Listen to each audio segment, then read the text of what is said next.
लखनपुर में toll plaza बनाया, आपके सरूर में टोल प्लाज़ा बनाया, आपके खनूर टोल प्लाज़ा बनने जा रहा है।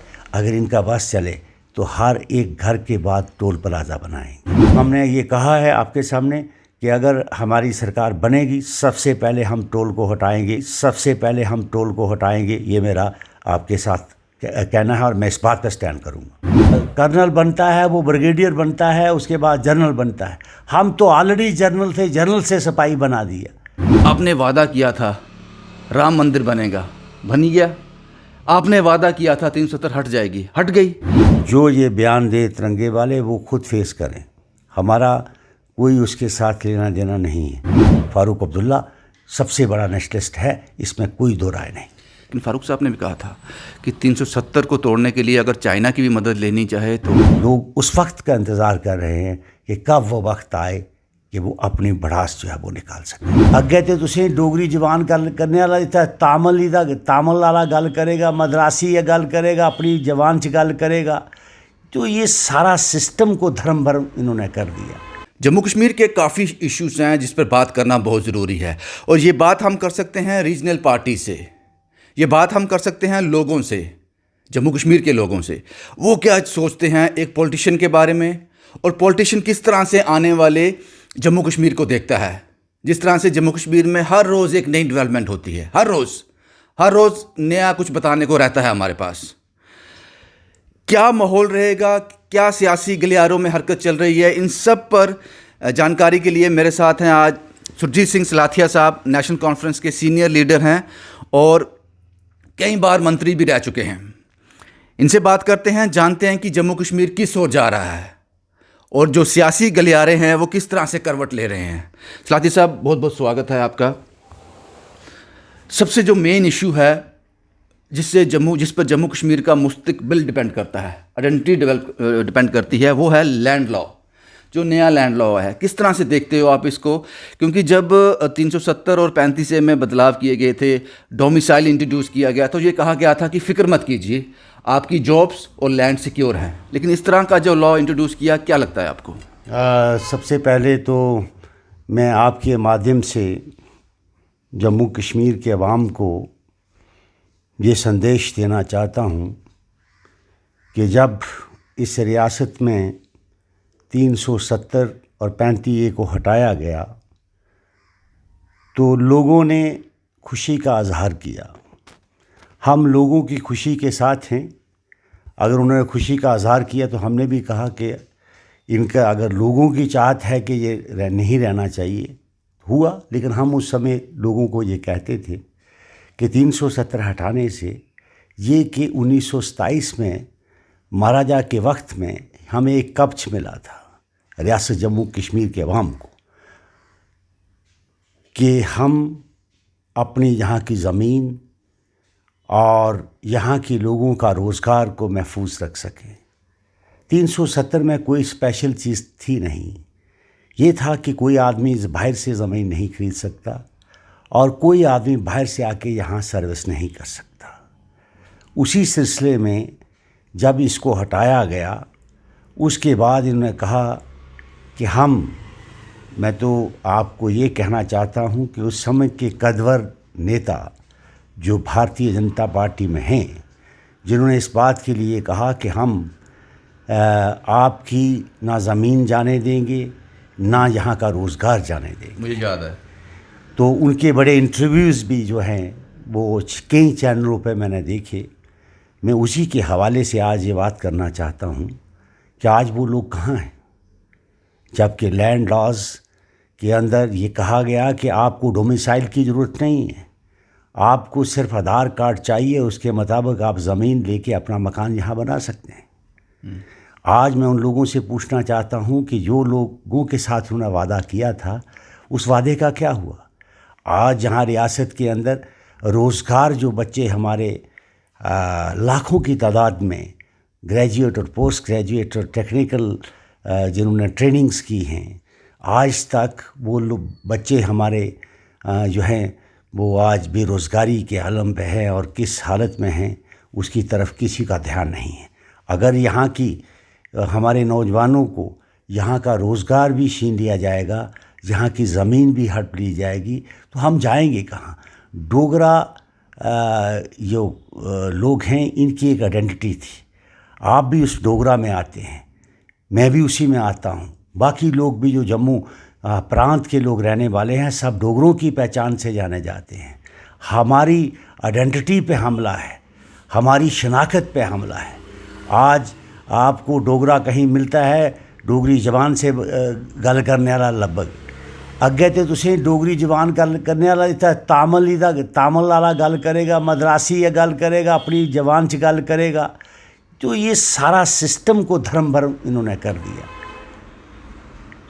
मैं आपसे ये कहना चाहता हूँ कि सरकार को चाहिए, जो इस समय इंतज़ामिया है, इमीडिएटली इस कानून को वापस करें और रियासत जम्मू कश्मीर को बहाल करें, जो कि हमारी शुरू से एक डिमांड रही है कि ये रियासत तमाम रियासतों से पहले, हमें तो कोई कर्नल बनता है, वो ब्रिगेडियर बनता है, उसके बाद जनरल बनता है।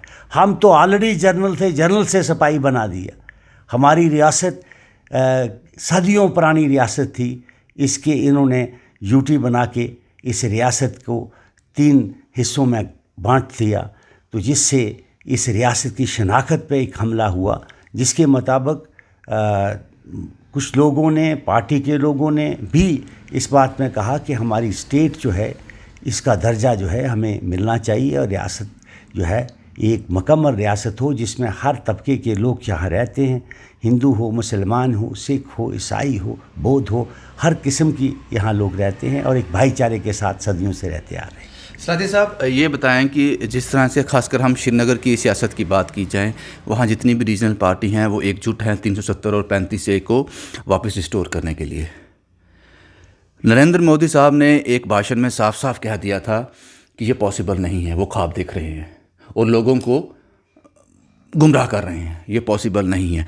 क्या लगता है आपको कि ये सिर्फ जो कश्मीर की रीजनल पार्टी हैं, जिसमें नेशनल कॉन्फ्रेंस भी आती है, PDP भी आती हैं और पार्टी भी आती हैं, क्या लगता है कि ये लोगों को सिर्फ एक गुमराही किया जा रहा है या पॉसिबल है, इसमें कुछ पॉसिबिलिटी है? देखिए, वहाँ पे उनका क्या कहना है, सवाल इस बात का है कि एक अलायंस बना है, उसके अंदर बातचीत का उन्होंने एक ज़रिया बनाया है कि किसी तरीके से इस 370 को स्टोर किया जाए, हमें रियासत वापस की जाए। उसके लिए वो जद्दोजहद पहले भी कर रहे हैं, आज भी कर रहे हैं। कोई नया इशू तो उस पर है नहीं। उसमें अगर वो लोग इकट्ठे होकर एक बात करना चाहते हैं, तो अगर रियासत होगी तो जम्मू के लोगों को भी उसका बेनिफिट होगा। एक कोशिश की जा रही है, ये कोशिश, एक प्रयास है। उसके मुताबिक वो अपने हिंदुस्तान के कॉन्स्टिट्यूशन के मुताबिक, हिंदुस्तान के आइन के मुताबिक हम उसमें अपने हक़ को मांग रहे हैं। ये जमहूरियत कि डेमोक्रेसी में एक हर एक इंसान को हक़ है अपनी बात रखने का, वो भी बात रख रहे हैं। उस पर क्या अमल होता है, क्या नहीं होता है, वो डिपेंड करता है। सलातिया साहब, ये जो 370 की बात की जाए, इसमें नेशनल कॉन्फ्रेंस ने भी बड़े आइडियाज़ दिए हैं। मैं बताता हूँ आपको कैसे। मुझे याद है फारूक साहब का एक स्टेटमेंट आया था, उन्होंने कहा था कि मोदी 10 बार भी आ जाएगा 370 को छू नहीं सकता। तब 370 था यहाँ पे, उस पर कोई छेड़छाड़ नहीं हुई थी। उसके बाद देवेंद्र सिंह राणा साहब का एक स्टेटमेंट आया एक सोशल मीडिया पे, उन्होंने कहा कि आपने वादा किया था राम मंदिर बनेगा, बन गया। आपने वादा किया था 370 हट जाएगी, हट गई। आपको नहीं लगता ये प्रोवोकेटिव स्टेटमेंट थे, प्रोवोक किया जाए, एक आइडिया दिया उनको? क्या लगता है आपको, इस तरह की बातें करने की ज़रूरत क्या थी? देखिए, जो 370 हटाना था उन्होंने हटा दिया। अब हम कानूनी बैटल रहे हैं। हमारा जो केस है वो सुप्रीम कोर्ट में बहुत से लोगों ने अपने केस वहाँ दायर किए हैं। उसमें कोर्ट जस्टिस देगा कि ये कानूनी तौर पर गलत किया गया है, जिसके लिए हमारे पास कोई रास्ता नहीं था सवाए कोर्ट के। हम कोर्ट में गए हैं, कोर्ट क्या निर्णय देता है हमें पूरा यकीन और भरोसा है इस बात का कि न्यायालय से हमें इंसाफ मिलेगा। उस इंसाफ के लिए रियासत जम्मू कश्मीर के कुछ लोग जो हैं जिन्होंने वहाँ पे अपने केस दायर किए। साथी साहब, अगर कोरोना काल चल रहा है लेकिन बिहार में इलेक्शन हो रहे हैं, रिस्ट्रिक्शन कोई नहीं है, सिर्फ नाम की रिस्ट्रिक्शंस रह गई हैं, क्या लगता है अगर जम्मू कश्मीर में, क्योंकि अब चुनाव बहुत ज़रूरी हैं, लोग बहुत परेशान हैं बाबू लोगों से क्योंकि हम सच बोलते हैं, क्योंकि हम ऑब्जर्व करते हैं। बाबू लोगों से लोग बहुत परेशान हैं, क्योंकि जीएमसी की हालत आपने देखी, आप भी देखते रहते होंगे सोशल मीडिया, कितने लोग मर गए कोरोना का प्रॉपर इलाज नहीं मिलने से या लापरवाही से, जो भी रहा होगा, जिस तरह के इंतज़ाम वहाँ रहे होंगे। अब वो चाहते हैं कि एक स्टेबल गवर्नमेंट आए जो सुन सके, जो देख सके, हमारी चीज़ों को हल कर सके। क्या लगता है कि नेशनल कॉन्फ्रेंस चुनाव के लिए बिल्कुल तैयार है या थोड़ा कुछ प्रिपरेशन? सवाल इस बात क्या है, जो फैसला जमात करेगी हम उसके साथ हैं, लेकिन चुनाव होने चाहिए। अगर पंचायत के चुनाव हो सकते हैं, बीडीसी चेयरमैन के इन्होंने चुनाव करवाए, दुनिया को दिखाया, यहाँ सरपंच और पंचों को बनाया। यहाँ तो इस रियासत में स्वाय चुनाव के कोई बात ही नहीं। लोगों की टेंशन को डाइवर्ट करना, रोज़ नया स्लोगन देना, रोज़ नई बात करनी, लोगों की जो हालत है, आज किसी के पास लोग जा नहीं सकते, अपनी बात नहीं रख सकते। कहीं पानी की समस्या है, कहीं सड़क का मामला है, लेकिन ये कहते हैं कि नहीं जी हम जो है लोगों की सारे काम जो है हो रहे हैं। लेकिन आज लोग जो हैं वो बेबस हैं, किसी को कोई परेशानी आती है कहीं जा नहीं सकता। आज अस्पताल में ये हालत नहीं होती कि अगर पॉलिटिकल गवर्नमेंट होती तो ये शायद इश्यूज़ नहीं आज उभरते। आज सवाल इस बात का है कि रियासत के अंदर चुनाव ज़रूरी हैं, चुनाव होने चाहिए, जिसके मुताबिक हम चाहते हैं कि इसको स्टेट का दर्जा वापस हो और उसके अंदर चुनाव हों। और रियासत में जो लोग जो पिछले 6-8 साल से सफ़र हैं, वो किसी तरीके से लोगों के काम हों या नौजवानों को रोज़गार मिले, हमारे जो रुके हुए काम हैं लोगों के हो सकें और लोग जो है वो फ्रीली अपने आप को समझते हैं। लोग भी दबाव के अंदर हैं, लोग भी जो है वो दबाव में हैं। वो जो आदमी बोलता है उसके खिलाफ़ कार्रवाई की जाती है, इसलिए लोग भी अपनी जगह परेशान हैं। इन्होंने कुछ नहीं दिया जम्मू के लोगों को, स्वाय वादों के, स्वाय झूठे जुमलों के, उसके मुताबिक आज तक कोई एक नया काम बीजेपी बता दे। हाँ, काम इन्होंने किए। लखनपुर में टोल प्लाज़ा बनाया, आपके सरोवर में टोल प्लाज़ा बनाया, आपके खनूर टोल प्लाज़ा बनने जा रहा है। अगर इनका बस चले तो हर एक घर के बाद टोल प्लाज़ा बनाएंगे। इन्होंने काम ये किए, और मुझे कोई एक काम बता दें कि जो इन्होंने रियासत के लिए काम किया है, जिससे लोगों को यहाँ जॉब अपॉर्चुनिटी मिली हो, जो यहाँ लोगों को फ़ायदा हुआ हो, कोई ऐसा काम। ये तो माता की मेहरबानी से, यहाँ माता वैष्णो देवी की मेहरबानी से यहाँ सैलानी जो है माता के दर्शन करने आते हैं, जिसकी वजह से रियासत हमारी ये प्रोविंस और रियासत चलती है। और जो कुछ टूरिस्ट आते हैं माता के दर्शन के बाद वैली में भी जाते हैं, तो लोगों की रोज़ी रोटी जो है वो उससे चलती थी। आज अगर एक आदमी वहाँ से बाई रोड आएगा, उसको पहले लखनपुर टोल टैक्स देना है, सरोवर देना है, उसके बाद आपको यहाँ माता वैष्णो देवी से पहले नगरोटा से आगे देना है। तो जो भी एक यहाँ श्रद्धा के लिए माता के पास आएगा, वो ये सोचेगा कि हर एक 20-30 किलोमीटर के अंदर मुझे टोल जो है वो देना है। ये कहीं भी नहीं है। लोगों ने वहाँ पर टोल लगे थे, कुछ लोगों ने हिम्मत की, टोल उठा दिए। मैं ये अपील करना चाहता हूँ सरकार से कि इस टोल को इमीडिएटली हटाया जाए ताकि लोगों को राहत मिल सके। सर, आने वाले दिनों में चुनाव होते हैं, नेशनल कॉन्फ्रेंस सत्ता में आती है, गवर्नमेंट बनाती है, ये टोल दिखेंगे यहाँ पे? देखिए, वो तो फैसला लोगों के हाथ में है। लोग तो नहीं चाहते हैं। लोग नहीं, मेरा कहने का मकसद है कि जब लोग हमें इस काबिल समझेंगे, अगर हमारे सरकार बनेगी, तो सबसे पहला यही काम होगा कि टोल यहाँ पे हम नहीं रहने देंगे। बड़े साफ शब्दों में आपने कहा, लेकिन जब आपकी सरकार बन जाएगी तो हम आपके पास फिर आएंगे पूछने के लिए। नहीं, जो हमने ये कहा है आपके सामने कि अगर हमारी सरकार बनेगी, सबसे पहले हम टोल को हटाएंगे। ये मेरा आपके साथ कहना है और मैं इस बात पर स्टैंड करूँगा। सलारी साहब, एक और सवाल यहाँ पे है। लोग आपको काफ़ी पसंद करते हैं, आपका एक नाम है, बड़े लंबे समय से आपका सियासी कैरियर है, आप लोगों को समझते हो, उनके उतार चढ़ाव को समझते हो, उनकी ज़रूरतों को समझते हो और उनके पैट्रियटिज्म को भी समझते हो, देशभक्ति को भी समझते हो। जिस तरह से ये बयान आया था पूर्व मुख्यमंत्री महबूब मुफ्ती का कि अगर हमें अपना झंडा नहीं मिला तो हम कोई झंडा नहीं उठाएंगे, क्या लगता है आपको कि सियासत इतने निचले स्तर तक आ गई है कि आपके पास सियासत करने के लिए और बड़े मुद्दे हैं, आप तिरंगे को हर बार टारगेट कर रहे हो? देखिए, वो उनका बयान आया हम उस बयान के साथ नहीं हैं। सबसे पहले हम हिंदुस्तान के उस साइन को, उस तिरंगे की कदर करते हैं। मुल्क हमसे पहले, सबसे पहले हमारा मुल्क है, फिर उसके बाद हम हैं। हम सबसे पहले जो आदमी इस तिरंगे की मुखालत करेगा, इस हिंदुस्तान कॉन्स्टिट्यूशन के ख़िलाफ़, इस सॉवरेनिटी इंटेग्रिटी के ख़िलाफ़ बात करेगा, हम उसका कभी भी सहयोग नहीं देंगे। ये आपसे मैं कहना चाहता हूँ। हमारी कोई ऐसी ये सोच नहीं है। हमारे लिए ये हिंदुस्तान के अंदर हमारी लड़ाई बीजेपी के साथ हो सकती है, लेकिन ये हमारा देश का तिरंगा, इसके ख़िलाफ़ कोई अपमान की बात करे वो निंदनीय है। एक और सवाल साहब, जिस तरह से आपने ये जवाब दिया, उम्मीद है वो भी जवाब मुझे ऐसा ही मिलेगा। लेकिन फ़ारूक साहब ने भी कहा था कि 370 को तोड़ने के लिए अगर चाइना की भी मदद लेनी चाहे तो क्या कहता है आपका? देखिए, डॉक्टर फ़ारूक अब्दुल्ला के बयान को तोड़ मोड़ के पेश किया गया। उनका ये कहना नहीं था कि चाइना की मदद लेना पड़ेगी 370 के लिए। आप उनके बयान को चलाएं और देखें, उसके मुताबिक कोई ऐसा उनका बयान नहीं है। अगर नेशनल कॉन्फ्रेंस, जिसने हमेशा इस हिंदुस्तान के कॉन्स्टिट्यूशन के अंदर रह के अपनी बात को हमेशा रखा है, ये आज कोई नया फ़ारूक अब्दुल्ला नहीं, ये फ़ारूक अब्दुल्ला रियासत का मुख्यमंत्री रहे हैं, हिंदुस्तान में एज ए मिनिस्टर रहे हैं, उसके मुताबिक हिंदुस्तान गवर्नमेंट में रहे हैं और 2 दफ़ा वो कैबिनेट मिनिस्टर रहे हैं। ऐसी बात कभी भी नहीं हो सकती कि वो मुल्क के ख़िलाफ़ कहें। वो मुल्क के साथ हैं।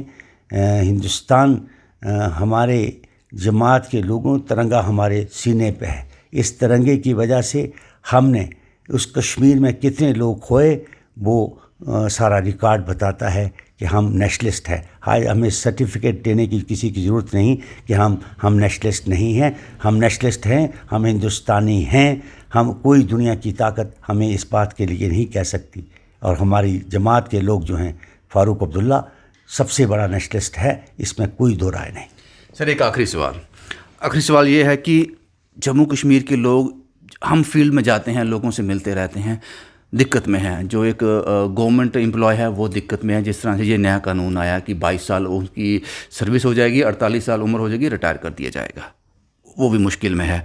उसके बाद जो नीड बेस्ड लोग हैं, PHE के लोग हैं, बाकी लोग हैं, दिक्कत में हैं, मुश्किल में हैं। आपको लगता है कि शायद वो चेंज भी चाहते होंगे, शायद, मुझे पता नहीं है, वो चुनाव भी तय करेंगे, शायद उनको एक कैओस है कि किस तरह सफोकेशन में एक रह रहे हैं। आपको लगता है कि जिस तरह से बयान आते हैं, क्योंकि वो देशभक्त भी हैं, ये बात आपको समझनी पड़ेगी, वो देशभक्त भी हैं, वो भारत के साथ खड़े हैं, तिरंगे के साथ खड़े हैं, लेकिन जब इस तरह के बयान आते हैं कि तिरंगा कोई उठाने वाला नहीं रहेगा, हम नहीं उठाएंगे, आपको लगता है कि आप उन्हीं लोगों की मदद कर रहे हो, उनको एक मुद्दा दे रहे हो, क्योंकि वो लोगों का ध्यान हटाना चाहते हैं डेवलपमेंट से? तो इस तरह के जब बयान आते हैं कि उनको एक मुद्दा मिल जाता है, फिर से उस पर सियासत होती है। देखिए, जो ये बयान दे तिरंगे वाले, वो खुद फेस करें, हमारा कोई उसके साथ लेना देना नहीं है। हमने ये कहा कि हम इस तिरंगे की कदर करते हैं और इस झंडे को उठा के चलते हैं, इसमें कोई दूसरी राय नहीं है। कोई आदमी अपने लेवल पे बयान देता है, वो खुद फेस करे। यहाँ तक डेली वेजरों का तल्लुक़ है, यहाँ पे जो नया कानून और लगाया गया कि 22 और 48 का जो किया गया, मुश्किल से इंसान जो है वो 40-45 साल के बाद सेटल होता है। उसके बाद अगर वो 48 साल के बाद में घर में आ जाएगा तो उसकी क्या हालत होगी वो आप खुद जानते हैं। हमारे लोग नौकरी पेशा हमेशा रहे हैं, नौकरी में काम करते थे, जो पेंशन आती थी उसी से वो परिवार को चलाते थे, उसी से उसका घर चलता था। अगर ये हालत में अगर 32 साल या 34 साल के बाद नौकरी के बाद आपको 48 साल में घर आना है, तो मैं ये समझता हूँ ये भी एक किस्म का ऐसा कानून है कि जिसका मैं काला कानून मैं कहूँगा कि इस किस्म के कानून बना के ये लोगों को कोई दिल नहीं जीत रहे बल्कि लोगों को और ठेस दे रहे हैं। लेकिन सबसे जुड़ता सवाल ये है, मैं इसके बाद ख़त्म करूँगा, जब इस तरह के कानून आ जाएंगे, हो जाएंगे, तो आपको नहीं लगता है कि एक एम्प्लॉय हरास होगा? क्योंकि उसको यहाँ तक मैं एज्यूम कर पा, पता नहीं क्या सिस्टम रहेगा, वो किस तरह से उसकी परफॉर्मेंस को असेस करेंगे। कानून ये है कि जब उसकी उम्र 48 साल हो जाएगी, सर्विस 22 साल हो जाएगी, तो उसकी परफॉर्मेंस को असेस किया जाएगा। अगर वो अच्छा परफॉर्म कर रहा होगा तो उसको रखा जाएगा, नहीं तो उसको रिटायर कर दिया। आपको नहीं लगता कि उस एम्प्लॉय के साथ हरासमेंट हो सकती है, उसके साथ भ्रष्टाचार? अगर तो वो अपने बॉस को खुश रख पाया तो वो करेगा, क्या लगता है आपको? वो यही है कि अगर किसी अफसर को कोई उसने काम कहा, अगर उसने नहीं किया तो उसके खिलाफ लिख के दे देगा, उसके बेचारे की रोजी रोटी चले जाएगी, उसको कोई भी काम करना पड़ेगा, कोई भी काम करना पड़ेगा। बिकॉज इसलिए कि क्योंकि ये कानून इस किस्म का नहीं होना चाहिए।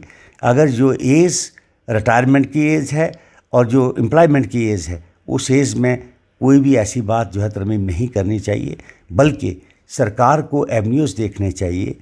सरकार को ये सोचना चाहिए, ये समय इंतज़ामिया है उसको ये देखना चाहिए कि हम ज़्यादा से ज़्यादा लोगों को रोज़गार कैसे दे सकते हैं। अब ये जो रोज़ के नए विज्ञापन लगा के लोगों को ठगा नहीं जा सकता। लोग समझ गए हैं कि ये सिर्फ झूठे वादे हैं, यहाँ पे कुछ नहीं मिलने वाला। उसके लिए लोग उस वक्त का इंतज़ार कर रहे हैं कि कब वो वक्त आए कि वो अपनी भड़ास जो है वो निकाल सके। शुक्रिया सलातिया साहब आपसे बात करने के लिए। लेकिन ये जो इंटरव्यू है ये जल्द से जल्द हम अपलोड करेंगे, लेकिन आप याद रखिएगा ये इंटरव्यू चुनाव के बाद भी चलेगा, क्योंकि बड़ी इंपॉर्टेंट बात आपने इसमें कही है।